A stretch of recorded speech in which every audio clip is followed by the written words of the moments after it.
Funding and expanding the use of continuous glucose monitoring can improve clinical results in patients as well as improving their overall quality of life, and at the same time reducing the total expenditure on the healthcare system as a whole.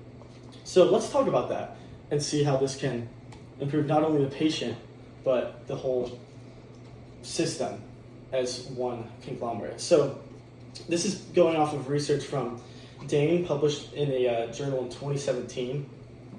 And so it indicated that wider use of CGM technology and devices in diabetics help them maintain a more stable daily glucose range.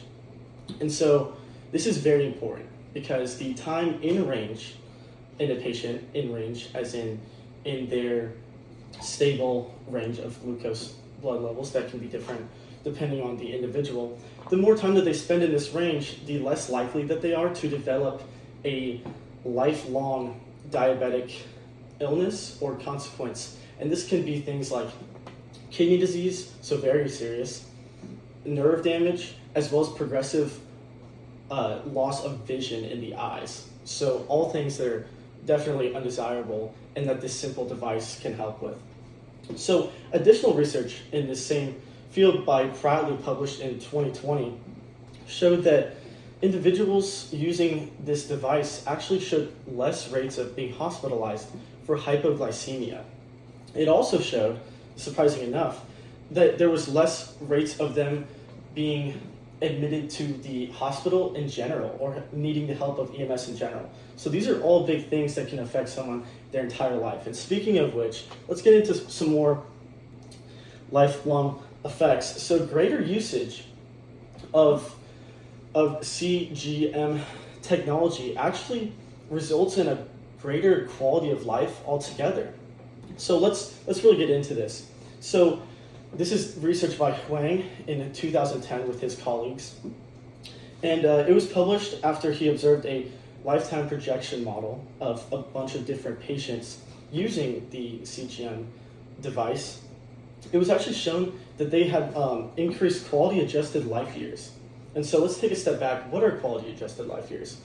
Quality-adjusted life years is a metric used in medicine to record someone as their age in respect to how healthy they are at that age. So the use of this device actually boosted these patients' CGM on average, quality-adjusted life years on average by use of the CGM. So this is very big and something that should definitely be taken into account because it directly increases the quality of life in patients. But this isn't the only thing. If we're talking about funding and putting more expansion into this in insurance, the same researcher found that patients who were covered by insurance in this field actually had, as in they did not have to pay out of pocket for a CGM device, they actually felt overall less psychological distress in all aspects of their life, as well as reporting that the day-to-day burden of maintaining such a difficult condition as diabetes had become a lot easier when they didn't have to worry about the stresses of the financial side of this device. So this is definitely something that we should look at and should be more popularized because it's needed in our country. So now let's take a step back from the patient. How does this reduce costs, not only for the patient, but also for the healthcare system, as a whole? So that's because, and this is based off of research from Frank, published in 2020, that's because even though you have to spend the upfront cost by the insurance company or by a public healthcare system such as Medicaid, this upfront cost is later offset significantly by a observed reduction in the amount of cases of admittance for ketoacidosis from diabetes or from hypoglycemia, which would cost significantly more per case than just buying the device in the first place.